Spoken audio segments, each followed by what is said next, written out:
Hi, I'm standing here in the middle of a frozen lake in northern Canada. It's a beautiful day, the sun's shining, and it's only about -10, so it's a great day to be on the ice.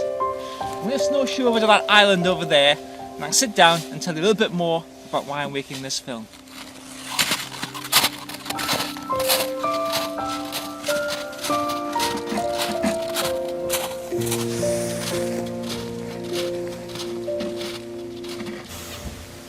Well, I'm come over to the island and I've just found a nice little spot out of the sun, just enough shade to be able to film. So I'm here in northern Canada, and one of the things I'm doing is I'm helping to do a little bit of work with something called alexithymia. Alexithymia is basically an inability or a difficulty in recognizing, describing and understanding emotions. And it also has a certain, what you might call externally oriented thinking style, in that it tends to be quite concrete thinking processes. So often people with alexithymia might be very successful because they're very focused on tasks and very able to carry things through to completion and not be too distracted by fantasy or by kind of wild imaginings.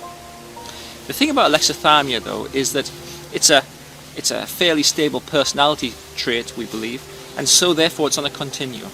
So at the one end we have alexithymia, which makes it difficult to recognize and describe emotions. At the other end we have excessive recognition and description of emotions. So someone at the other end of the spectrum would probably be highly anxious and would recognize that they were highly anxious. That makes it difficult to live. Someone at the alexithymic end has all of the physiology and the biological processes which go along with anxiety and stress, etc., but they don't tend to recognize it. So consequently, they can't do anything about it. So their body, therefore, experiences the hypertension, the elevated blood pressure, the pulse, all of the stomach upset that goes with stress and lots of anxiety. But they don't recognize it as being an emotional problem, and consequently, they interpret these emotional signals as a medical problem. This means that they very often spend a lot of time pursuing their doctor and getting the doctor to do medical and physical checks. And that can, if you take it to its extreme, you can push doctors to do all sorts of weird surgical interventions. The thing is, none of that is really very useful because it's not a medical problem, it's a psychological problem. Alexithymia is correlated with lots of other problems which are often considered to be quite mysterious by medical professionals. Things like irritable bowel syndrome, fibromyalgia, migraine, headache, and even depression. So I'm here in northern Canada. I don't expect to see any bears or any other kinds of wild animals creeping up on me, but it's always worth just looking around from time to time just to be sure.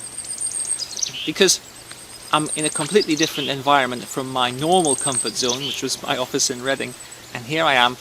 The filters that I would normally use to screen out everyday experiences have been cleansed. The filters, the doors to my perception have been opened, so now I'm seeing things that I wouldn't normally see, so I'm paying attention to things I wouldn't normally pay attention.